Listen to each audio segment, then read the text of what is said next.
Bem-vindo, bem-vinda a mais um Celebrando a Recuperação. Estamos tendo oportunidade de nos ver virtualmente nesse período. Então seja muito bem-vindo, seja muito bem-vinda. Eu sou uma filha amada de Deus, estou trabalhando nesse ciclo a questão de estrutura, questões estruturais, e estou trabalhando também a questão da confiança. Meu nome é Roseni. Estamos fazendo uma série sobre emoções, porque nós entendemos que o codependente ele tem dificuldade em dizer o que ele sente. Quando o nosso codependenciômetro está muito alto, quando passa dos 36 graus, nós temos dificuldade em dizer o que a gente está sentindo. Nós temos uma tendência de ser analfabetos emocionais. Então, nós estamos falando um pouquinho sobre as emoções e eu queria falar, vamos dar uma definição e hoje, em especial, falaremos sobre a questão da vergonha, lidando com a vergonha.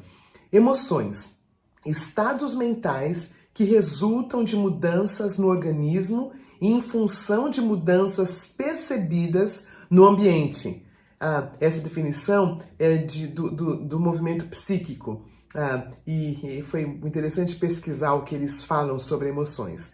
Também tem uma outra, que é esses estados mentais, essas emoções, elas são aquelas que nos levam a comportamentos.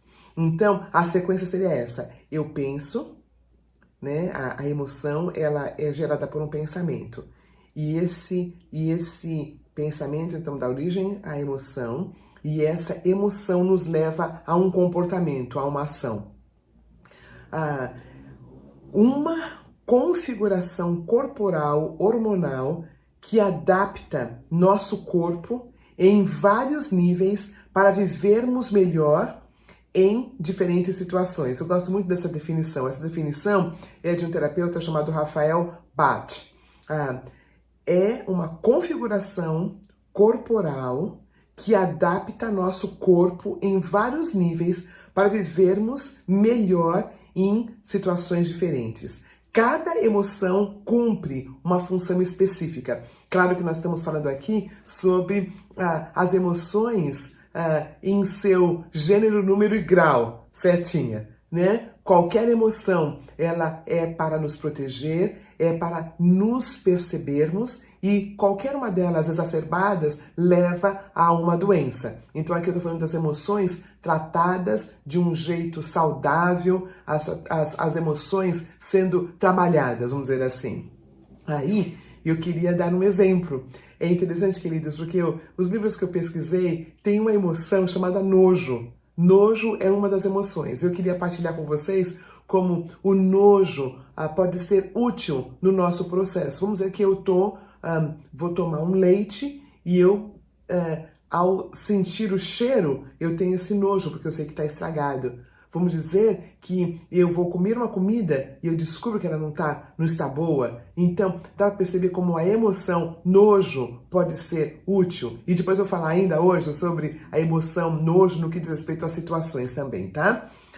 Por exemplo, outro exemplo, o medo.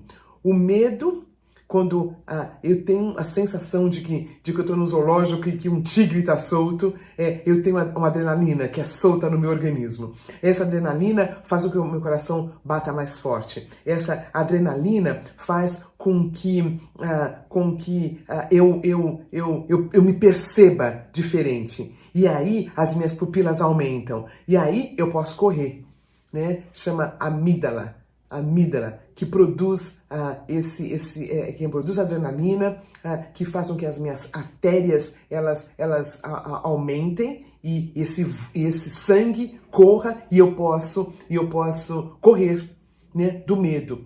Então, emoções é algo que é para me ajudar. As emoções, eu entendi pelo que eu estudei, que as emoções básicas é o medo, a raiva, tristeza, alegria, amor, o afeto, o nojo e a surpresa. E tem algumas que são mais culturais, como a culpa e como a vergonha, que nós vamos ver hoje. Não existe emoção negativa ou positiva. Emoções são sinalizadores, têm uma função em nosso corpo. Os religiosos, como eu falei, os codependentes, nós somos ensinados que amor pode ter, Ternura pode ter, mas raiva é uma emoção que é para evitar. Tristeza, muito mais. Alegrai-vos sempre no Senhor. Outra vez os digo, alegrai-vos. E muitos religiosos, muitos codependentes nunca lidaram com a emoção, né? Nós sempre achamos que existem algumas emoções que são boas e outras que são ruins. É interessante que alegrai-vos sempre no Senhor, essa alegria é algo que independe da circunstância. Mas Davi, o homem que nós respeitamos tanto, ele chorou. Jesus chorou. Então, tristeza não é uma emoção negativa, ela faz parte do nosso processo de recuperação, de estarmos vivos, de estarmos antenados, da nossa autopercepção. A raiva é ruim e o amor é bom, foi o que foi ensinado para nós. Precisamos aprender a lidar com nossas emoções e não deixar que as nossas emoções lidem conosco. Eu não sou definida pela minha emoção. Emoção é algo transitório, eu não fico na minha emoção a vida toda. E é muito interessante quando eu tenho essa noção de que a emoção não me define. É um período que eu vivo, eu lido com aquele luto, eu lido com aquela tristeza e depois eu trabalho. Depois eu saio daquela tristeza. O luto, ele não é a noite toda. De manhã vem a alegria. Esse autoconhecimento é importante para a nossa recuperação, para o nosso processo de santificação. Para aqueles que estão começando agora celebrando, o processo de santificação é o processo da recuperação, para sermos mais como Cristo. E aí eu quero falar aquele versículo de novo. Por que estás abatida, minha alma? Por que estás inquieta dentro em mim? Espera pelo Senhor, pois ainda o louvarei. É tão lindo entendermos que em toda a Escritura Sagrada as emoções são muito respeitadas. As emoções são muito respeitadas. Aí vamos falar, então, diretamente sobre a vergonha. A definição. Esse Renato Mazan, ele fala da vergonha como um sentimento de sentir-se apequeninado, menor do que um determinado ideal. Nos sentimos inferiores em relacionamentos de um ideal valorizado. Aí ele usa esse exemplo. O Mezan, ele fala assim, sentir vergonha de se achar feia. Aqui eu estou valorizando a beleza. Sentir vergonha de ser pobre. Aqui eu estou valorizando o dinheiro. As vergonhas que sentimos contam muito sobre nós mesmos. E até alguns desejos inconfessáveis. Então, analisar a nossa vergonha pode ser muito útil para entendermos onde nós estamos, quais os valores que nós temos. Não estar à altura dos ideais que eu estabeleci. Então, eu estabeleço um ideal e quando eu não consigo estar nessa altura, eu estou aquém, então eu sinto vergonha. É uma interiorização exaustiva, sádica, incansável. Em todos os lugares eu estou vendo espelhos de que não estou realizando meus ideais perfeitos.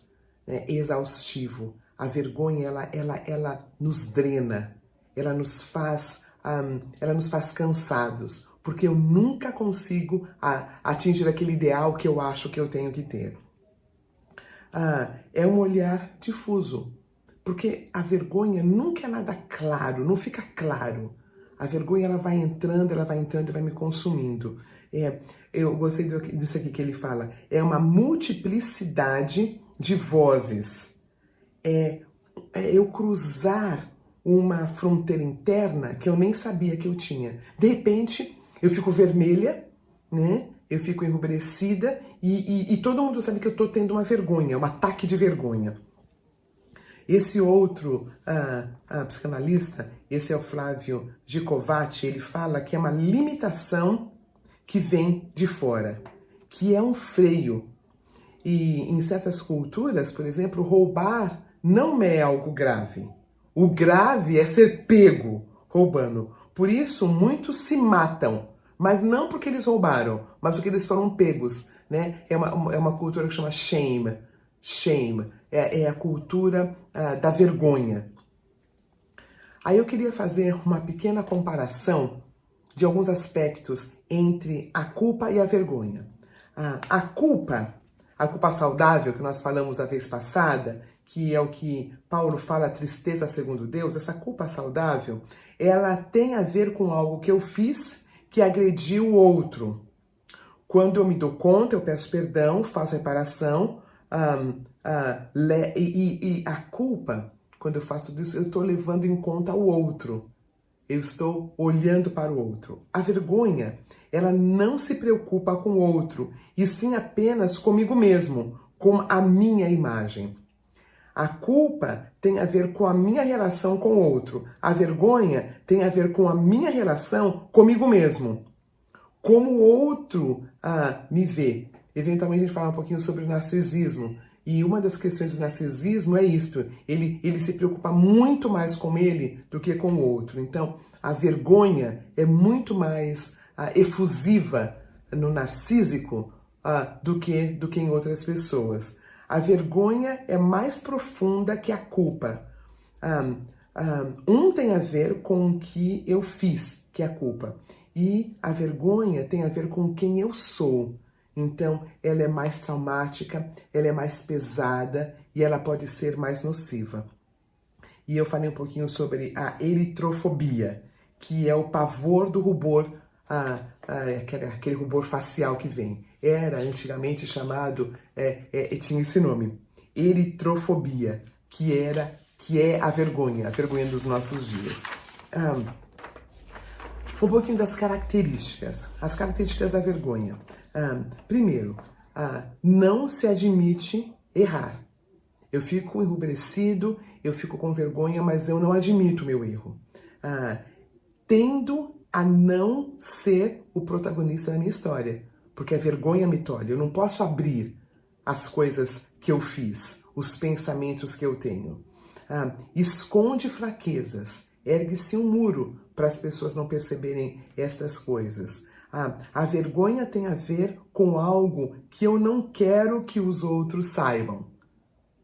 A vergonha tem a ver com algo que eu não quero que os outros saibam. É o antônimo da transparência. O contrário da transparência é a vergonha. O antônimo da vergonha é a confissão. E o antônimo da vergonha é a coragem. Né? O antônimo é a coragem. Porque conforme a vergonha vai saindo, mais coragem eu tenho de dar nome às minhas questões, né? E outra questão que eu achei é que também é o antônimo da vulnerabilidade. Quando eu vou entendendo quem eu sou, filha amada de Deus, filho amado de Deus, eu consigo me arriscar a falar o que eu faço, a falar o que eu sinto. E olha, queridos, isso sempre em lugar seguro. Isso sempre dentro de um grupo de apoio. Isso sempre dentro de um grupo de passos, com pessoas de confiança. Então, conforme eu vou abrindo, conforme eu vou falando, a vergonha vai diminuindo. E tem duas premissas. Primeira, a vergonha se alicerça na rejeição. Eu não falo para o outro porque eu tenho medo de ser rejeitada. E eu acho que eu preciso da aceitação do outro. Então, eu continuo mentindo, eu continuo envergonhada e continuo não falando o que eu deveria falar.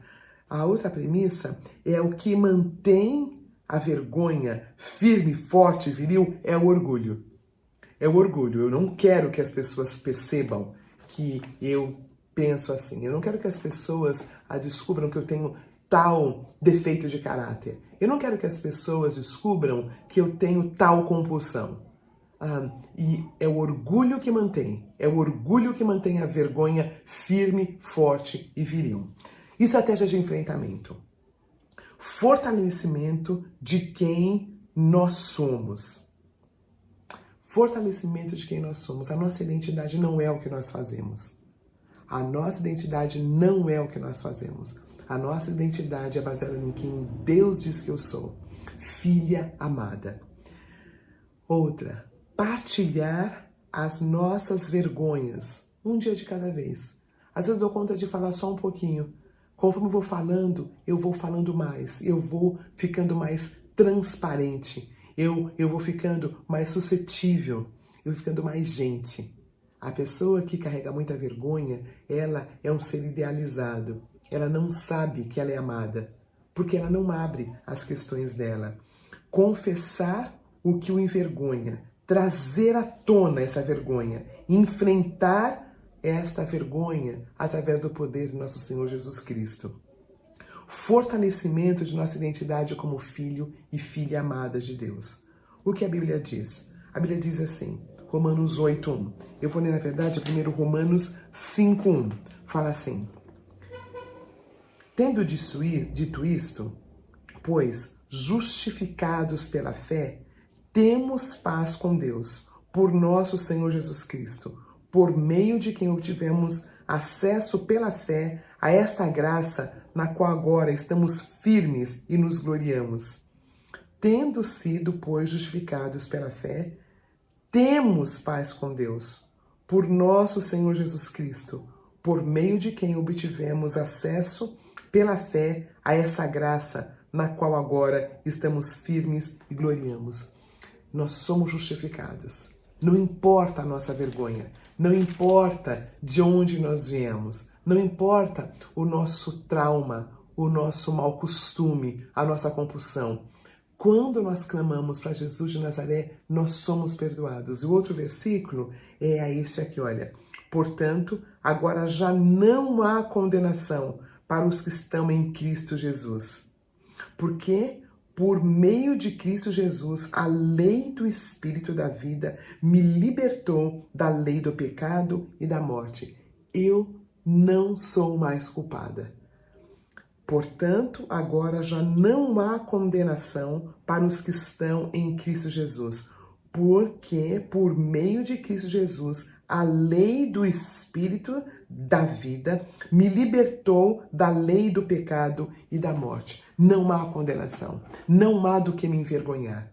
Não há nada que eu fiz no verão passado que vai vir à tona. Uma vez que está confessado, uma vez que está falado, uma vez que está nomeado. Então, esta é uma das estratégias de enfrentamento, acredito que é a mais importante. Entender que nós, ao confessarmos, quando nós reconhecemos Jesus como nosso Salvador, como nosso poder superior, não há do que nos envergonharmos. E eu falei outro aqui sobre o fortalecimento de nossa identidade como filho, como filha amada de Deus. Queria saber, querido e querida, existe a vergonha que nos leva para a cruz e existe a vergonha que nos traz para nós mesmos. A vergonha que nos traz para nós mesmos, ela é mortífera, porque ela vai saturando, ela vai mexendo com a minha capacidade de lidar comigo mesmo. Eu fico supérflua. O amor não chega em mim por causa dessa vergonha. Então, existe a vergonha que me leva para a cruz de Cristo. Existe a vergonha que me leva... E existe aquela vergonha que me faz ficar mais austera, mais estoica. E eu fico endurecida.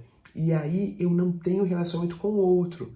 E na lei divina, eu preciso de Deus e eu preciso das pessoas. As pessoas manifestam esse amor de Deus na minha vida. Não é bom que o homem esteja só, não é bom que a mulher esteja só. E não é casamento, é estarmos caminhando. E quanto menos vulneráveis nós somos na caminhada, mais famintos de amor nós somos. Mais famintos de amor nós somos. Eu tenho a pergunta-morte para hoje. A pergunta-morte para hoje é: qual é a minha vergonha? Qual é a minha vergonha? É o fato de eu ter nascido de pais que não eram casados? É o fato de alguma compulsão que eu tenho? É o fato de eu ser um filho ou uma filha adotada? Qual é a minha vergonha? Qual é a minha vergonha? Qual é a área de recuperação que Deus está me mostrando? E nós vamos ouvir uma música muito linda, queridos. Uma música muito linda, eu escolhi uma música de coral. Não é uma música de banda, é uma música de coral. Perdoado, fui perdoado. Deus olhou com compaixão. Deus me tirou daquela situação. E Ele foi gentil. Então, ouça essa música desse coral e seja muito abençoado. Eu tenho 3 recadinhos. O primeiro deles, antes de nós irmos, é as crianças de 10 e 11 anos são muito bem-vindas no nosso... Todas as crianças são bem-vindas, mas nós queremos fazer grupos em que as crianças possam partilhar. Então, queria que mais crianças, nós queremos que mais crianças de 10 e 11 anos cheguem. Tem filhos, tem netos, tem sobrinhos, tem vizinhos, com vídeos para estarem com a gente, tá bom? Nas nossas mídias, onde eles se encontram, qual é o link e tudo mais, e os horários. Segundo, você não precisa se inscrever para ir para o grupo de apoio agora. Queridos, o grupo de apoio é muito importante. É lá que eu dou nome, é lá que eu falo. Então, você não precisa se inscrever, nós vamos terminar daqui a pouquinho e você já vai para o seu grupo.